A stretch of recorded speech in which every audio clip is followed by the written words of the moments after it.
오늘 본문은 열매에 대한 말씀으로 하나님께서 허락하신 금년 2023년도에는 열매를 맺고 열매를 맺되 또 풍성하게 맺도록 했으면 좋겠다는 간절한 마음으로 오늘 말씀을 준비하게 되었습니다.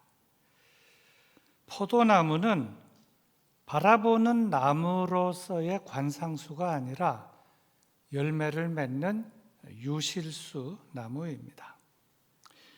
유실수 나무라고 하는 것은 열매를 맺어야 하는 나무다 하는 것이고, 또 열매를 맺되 한두 개만 맺는 것이 아니라 유실수 나무는 풍성하게 맺어야 하는 나무가 유실수 나무입니다. 그런데 중요한 것은 예수님께서는 이 포도나무 비유를 통해서 말씀하는 그 내용은 나는 포도나무요 너희는 가지인데 가지인 너희는 열매를 맺어야 한다. 그리고 열매를 맺되 많이 풍성히 맺어야 한다 하는 그런 말씀의 내용으로 그 여러 가지 내용들을 차근차근 짚어주셨고 가르쳐서 주셨기 때문에 오늘 이 말씀을 중심으로 함께 은혜를 받고자 합니다. 맨 먼저 살펴볼 말씀은 열매를 맺는 이 유실수 나무가 열매를 맺는 비결은 무엇인가? 예수님께서 말씀하신 것, 그 첫째는 이것입니다. 깨끗하라 하는 그 말씀에 달려 있습니다. 가지는 깨끗해야 열매를 맺을 수 있다 하는 것입니다. 2절과 3절의 말씀입니다. 물은 내게 붙어 있어 열매를 맺지 아니하는 가지는 아버지께서 그것을 제거해 버리시고 무릇 열매를 맺는 가지는 더 열매를 맺게 하려 하여 그것을 깨끗하게 하시느니라. 너희는 내가 일러준 말로 이미 깨끗하여졌으니. 이 말씀을 우리 성도들에게 적용한다면 어떻게 해야 우리 성도들이 깨끗하게 될 수 있는 것인가? 여기에 대한 말씀이 제가 방금 읽은 2절과 3절 말씀인데, 가지를 깨끗하게 하는 것, 그것은 가지가 가지 스스로를 깨끗하게 할 수는 없는 것입니다. 가지를 깨끗하게 하는 것은 가지 스스로 하는 것이 아니라 농부이신 하나님 아버지께서 예수님과 함께 가지된 우리를 깨끗하게 하신다 하는데 아주 중요한 핵심이 있습니다. 그러면 예수님께서 우리들을, 제자들을 깨끗하게 하시는 것은 무엇을 의미하는 것일까요? 그것은 예수님을 마음에 나의 주님으로 받아들이는 믿음의 사건으로부터 깨끗게 하는 일이 시작이 되는 것입니다. 예수님을 죄인된 우리가 구주로 믿을 때에 나의 모든 죄가 용서함도 받고 가려지는 칭의의 은혜가 임하게 되어서 예수님을 구주로 믿기 전에는 우리가 죄인으로서 죄의 열매를 맺었으나 죄인이지만 예수님을 구주로 믿고 칭의의 은혜를 입은 다음에는 죄인이지만 의인이라고 간주함을 받고 칭의의 은혜를 입어서 의인으로서 살아가는 삶에 의의 열매를 맺게 된다 하는 것입니다. 다음 이 유실수 나무가 열매를 맺는 비결 둘째는 내 안에 거하라 하는 데 달려 있습니다. 4절과 6절의 말씀입니다. 내 안에 거하라 나도 너희 안에 거하리라. 가지가 포도나무에 붙어 있지 아니하면 스스로 열매를 맺을 수 없음 같이 너희도 내 안에 있지 아니하면 그러하리라. 나는 포도나무요 너희는 가지라. 그가 내 안에 내가 그 안에 거하면 사람이 열매를 많이 맺나니 나를 떠나서는 너희가 아무것도 할 수 없음이라. 사람이 내 안에 거하지 아니하면 가지처럼 밖에 버려져 마르나니 사람들이 그것을 모아다가 불에 던져 사르느니라. 어떻게 해야 우리 성도들이 열매를 맺을 수 있을 것인가? 여기에 대한 답이 방금 읽은 말씀에 있는데, 가지 스스로는 아무리 노력해도 가지는 열매를 맺을 수 없고, 가지는 본체인 포도나무에 붙어 있을 때만이 열매를 맺을 수 있는 것과 같이, 가지인 성도 우리들은 예수님과 관계없이 우리 스스로는 결코 열매를 맺을 수 없고, 예수님에게 붙어 있을 때에, 예수님에게 붙어 있다는 것은 우리가 예수님 안에 있을 때에 열매를 맺을 수 있게 된다. 이러한 말씀이고, 이것이 열매를 맺게 되는 아주 중요한 조건이 되겠습니다. 그래서 예수 안에 거하라, 내 안에 거하라 하는 말씀이 참으로 중요합니다.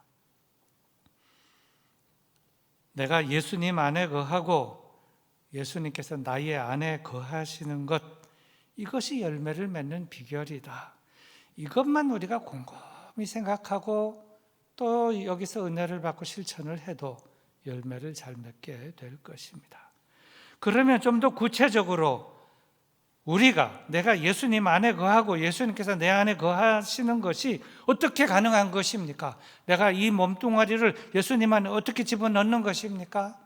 그런 것이 아니고 이것은 성령으로 가능하다 하는 것입니다. 왜냐하면 예수님은 곧 성령이시기 때문에 성령님께서 내 안에 계시고 내 마음 가운데 계시고 성령님께서 나의 삶 가운데 계시지만 성령님께서 내 안에 계시고 나의 삶 가운데 계시지만 그것은 곧 또 내가 성령님 안에 있는 것과 마찬가지이기 때문에 그때 성령의 열매를 맺게 되는데 그것이 곧 가지인 우리가 열매를 맺게 된다 하는 말씀입니다. 5절에서도 동일하게 또 말씀을 하셨습니다. 나는 포도나무요 너희는 가지라.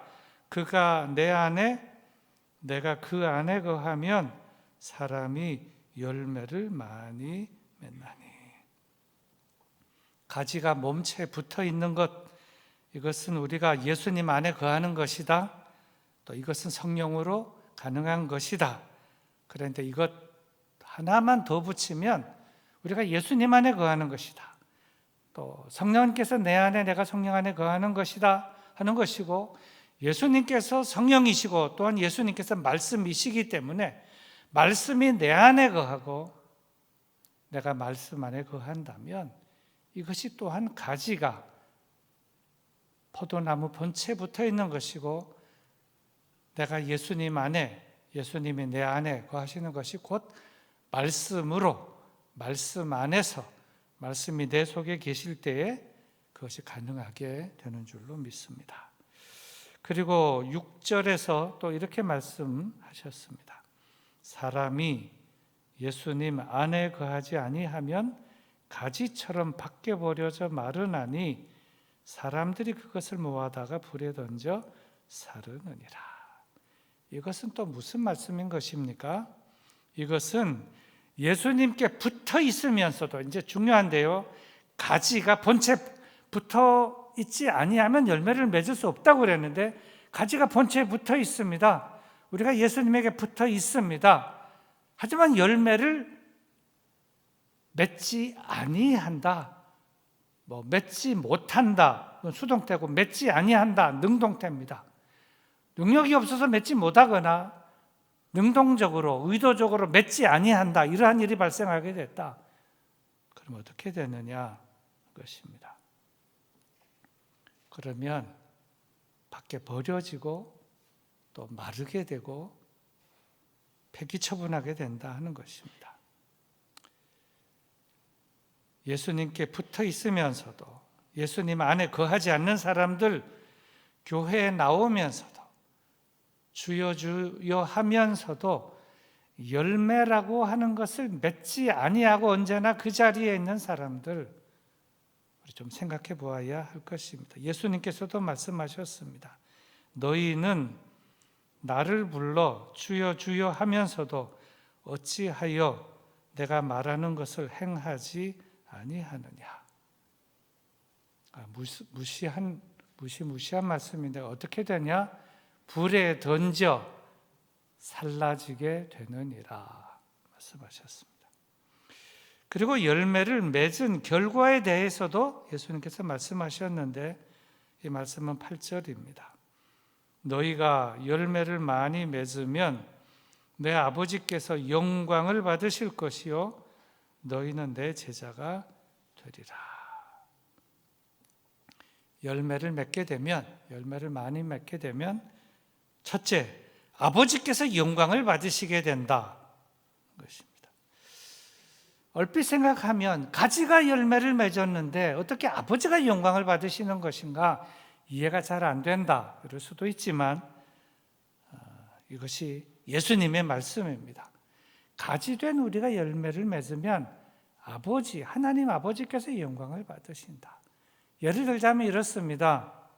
어느 과수원에 싱싱한 사과나무가 있었습니다. 싱싱한, 키도 크고 잎도 무성하고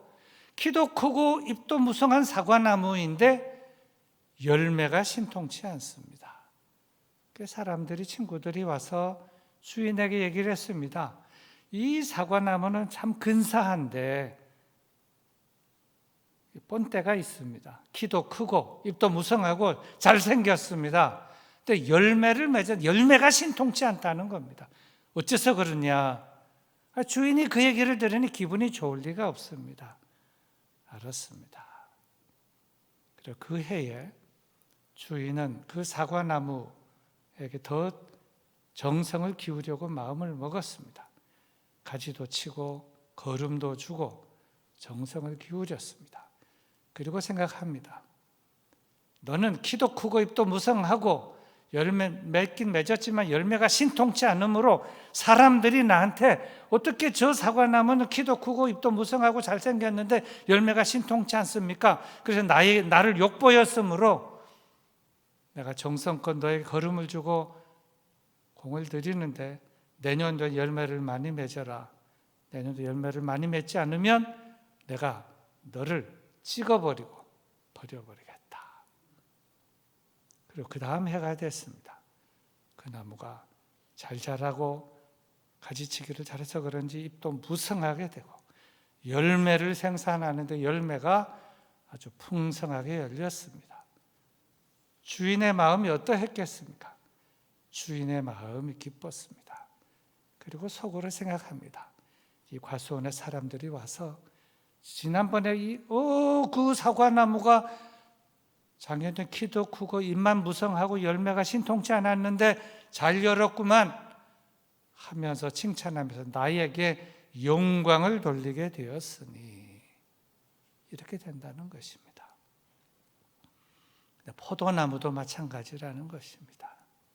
하나님께서 우리를 하나님의 백성이 아닌 우리를 하나님의 백성, 자녀가 되게 했고 열매를 맺게 했는데 키도 크고 잎도 무성하고 부지런히 다니고 하는 것 같은데 열매가 신통치 아니하다. 하나님 기뻐하시지 않는데 우리가 열매를 잘 맺고 풍성하게 잘 맺으면 하나님 아버지께서 기뻐하시고 영광을 받으시게 된다. 이런 말씀이라는 것입니다. 이 말씀 우리가 마음속에 잘 알아 새겨야 될 것입니다. 각자가 자신의 형편과 처지와 직분에 따라 키도 크고 잎만 무성한가, 열매도 잘 맺는가, 열매가 신통치 않는가 하는 점을 잘 돌아봐야 할 것입니다. 그리고 둘째로 열매를 맺은 결과 둘째는 예수님께서 말씀하신 것입니다. 열매를 많이 맺으면 내 제자가 되리라 말씀하셨습니다. 이 내 제자가 되리라 하는 이 말씀 참 중요합니다. 저는 그렇게 생각합니다.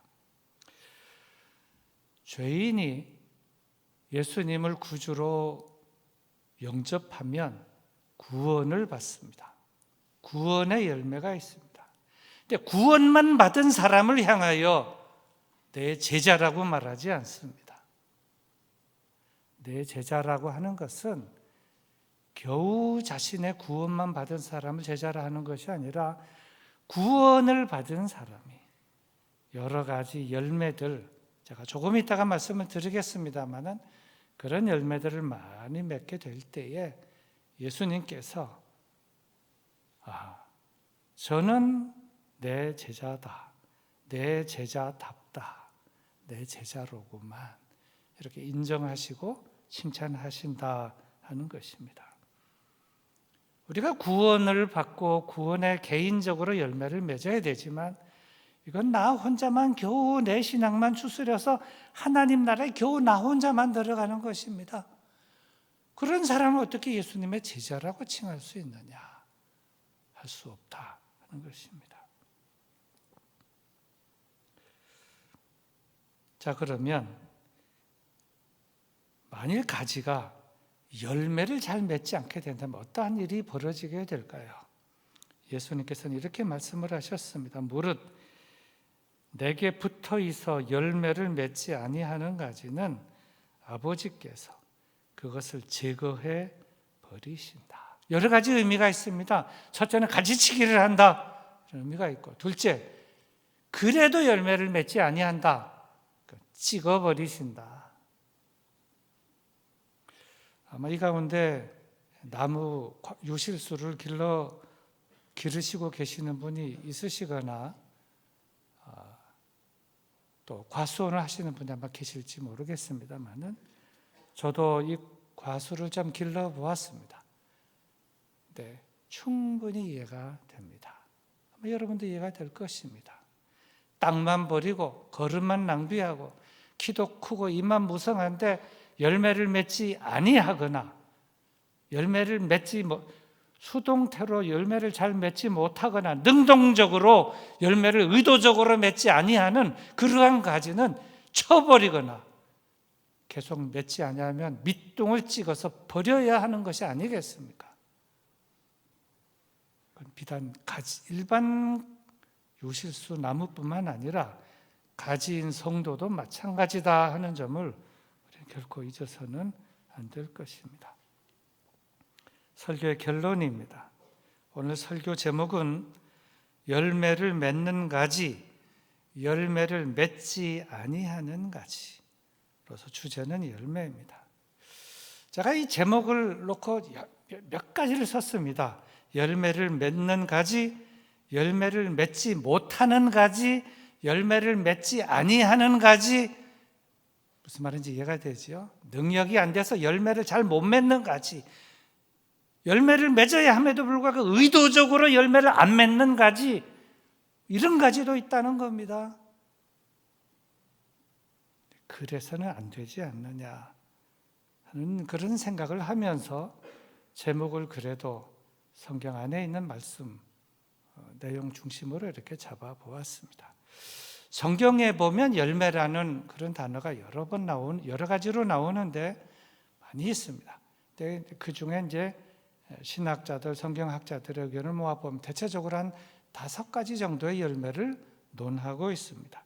구원의 열매, 성화의 열매, 전도의 열매, 또 예배의 열매, 또 헌물의 열매, 이렇게 5가지를 말하고 있는데 제가 이것을 하나씩 잠깐 말씀드리고 설교를 마치도록 하겠습니다. 첫째로 우리가 금년도에는 구원의 열매를 잘 맺어야 할 것입니다. 아까도 말씀드렸습니다만 구원의 열매는 각자 개인이 첫 번째로 맺어야 할 열매입니다. 첫 번째 맺는 열매.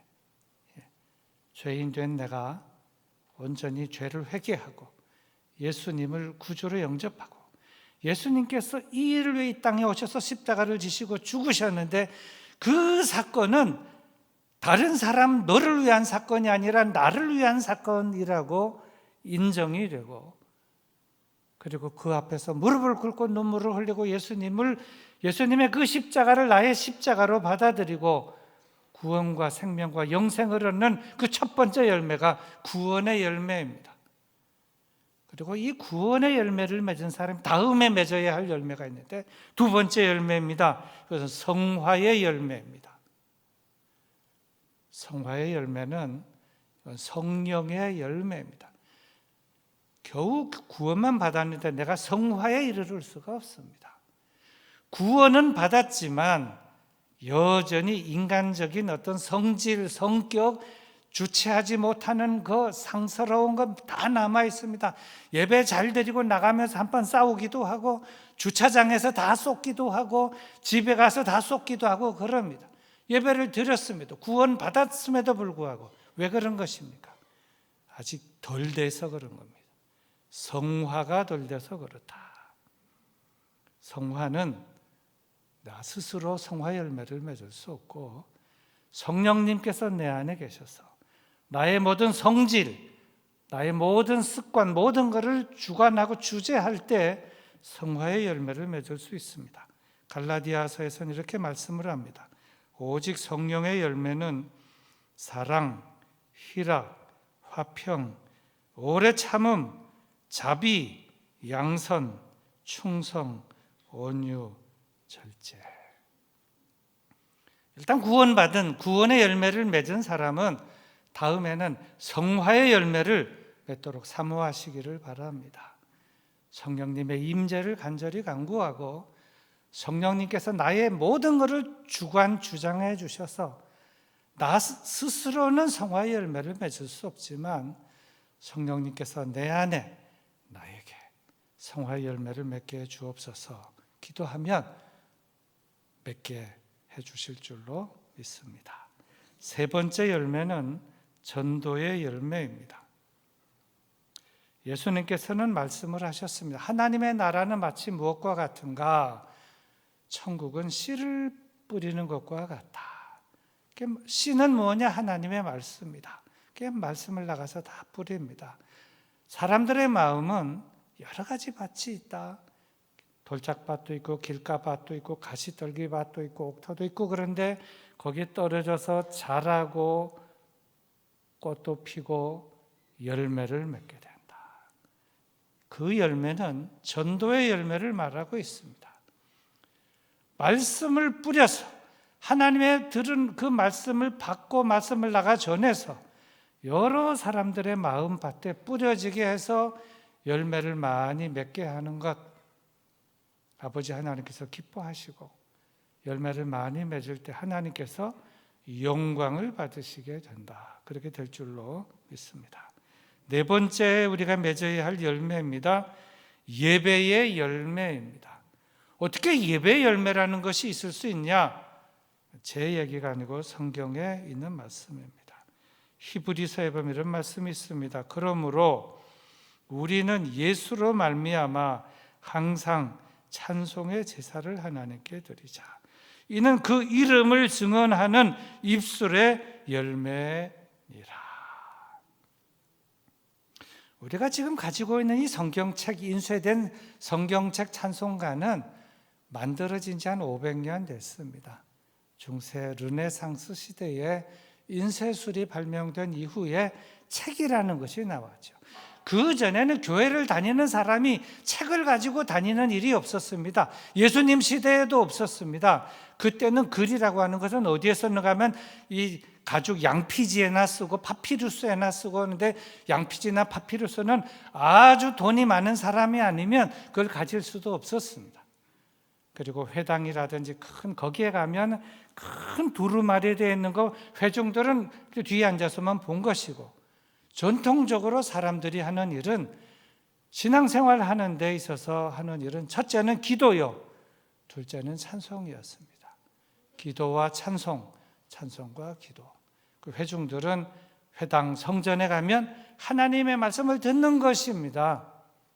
근데 회중들이 찬송을 부르고 기도하는 것, 기도하고 찬송하는 것, 그것이 입술의 열매이고 그 입술의 열매는 곧 예배의 열매이고 하나님은 예배를 받으시기 합당한 분이시고 예배를 그 입술로 기도와 찬양, 찬송으로 찬송과 찬양과 기도로 그 입술의 열매를 그 입에 더러운 것을 바라지 아니하고 그렇게 기도와 찬송과 찬양으로 하나님 앞에 입술의 열매를 드리는, 예배의 열매를 많이 드리는 그 사람을 하나님께서는 기뻐하시고 저를 통해서 영광을 받으신다 하는 이 말씀을 잊지 마시고, 금년 한 해 예배의 열매, 기도, 찬양, 찬송의 열매를 풍성하게 맺는 여러분들 되시기를 축원합니다. 마지막으로 5번째, 헌물의 열매입니다. 헌물의 열매를 드려요. 헌물이란 하나님께 올려드리는 헌물이 있습니다. 헌금과 그리고 헌물이 있습니다. 하나님이 기뻐하시죠. 즐겨드리는, 마음 중심으로 하나님 앞에 봉헌하고 또 예물 올려드리는 거 하나님 기뻐하십니다. 또 제사장, 또 목회자, 선교사들을 돕고 이 모양 저 모양으로 돕는 것, 또 주위에 어려운 사람들을 오른손이 하는 일 왼손이 모르게 돕는 것, 다 하나님 기뻐하시는 헌물입니다. 말씀하셨습니다. 어린 소자에게 냉수 한 그릇이라도 대접하는 자는 결코 상을 잊지 아니하리라. 가난한 사람에게, 어린 소자에게 냉수 한 그릇이라도 저를 대접하는 자는 하늘의 상을 결코 잊지 아니하리라. 주위에 가난하고 어려운 사람이 있습니다. 넉넉하지는 못하지만 쓰라고 이렇게 해주는 것 결코 상을 잃지 아니할 것입니다. 선교사님들, 교역자들, 사역자들, 저들을 돕고 사랑으로 섬기는 그러한 여러 가지 하나님 기뻐하시는 아름다운 헌물입니다.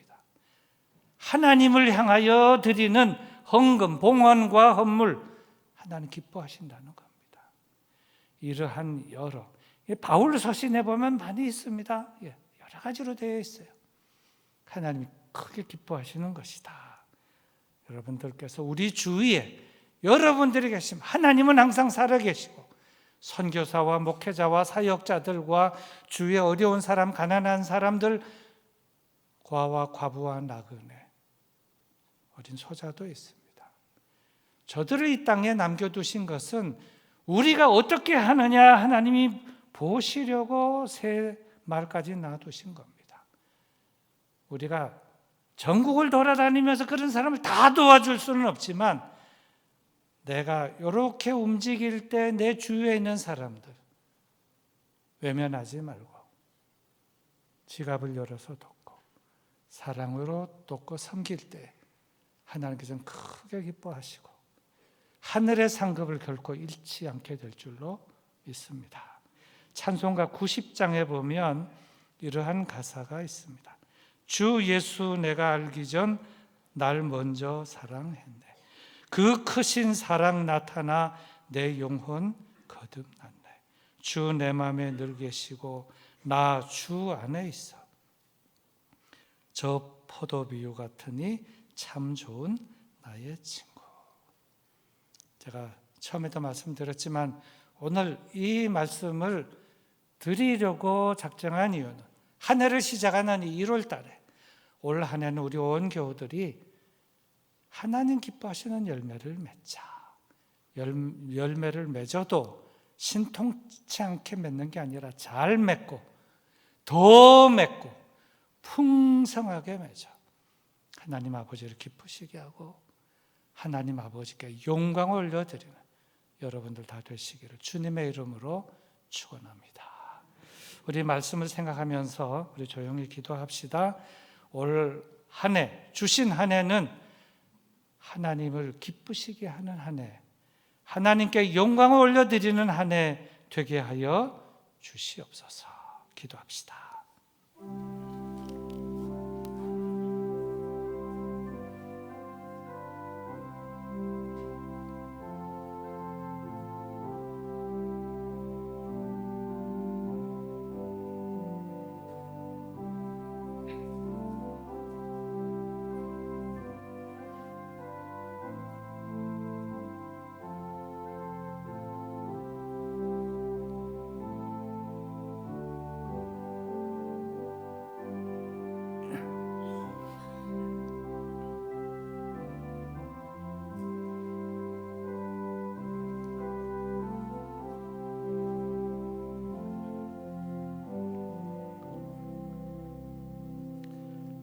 하나님, 민족의 명절 설을 맞아 고향으로 가신 분도 많이 있지만 그래도 본교에서 예배드리는 우리 교우들의 발걸음을 기억하시고 축복하여 주시옵소서. 저들의 예배를 받아주시고 오늘 말씀처럼 가지된 우리가 열매를 맺되 풍성히 맺게 하여 주시고 더 많이 맺어 하나님을 기쁘시게 하나님을 영광스럽게 하는 올 한 해 되게 하여 주시옵소서.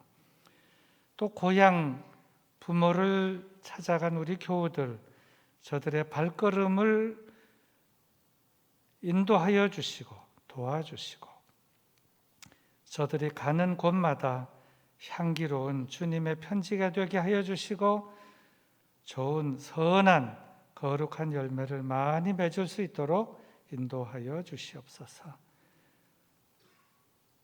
몸이 여의치 못하고 또 병중에 가려 중에 있는 교우들을 돌보시사 저들을 위로하여 주시고 새 힘을 공급해 주시고 치유의 은혜를 더하여 주시고 하나님의 크신 은혜와 은총으로 다시 일어날 수 있게 도와주시고 오늘 말씀을 마음속에 잘 받고 열매를 맺고 더 맺고 풍성하게 맺는 올 한 해가 되도록 저들을 붙드시고 축복하여 주시옵소서.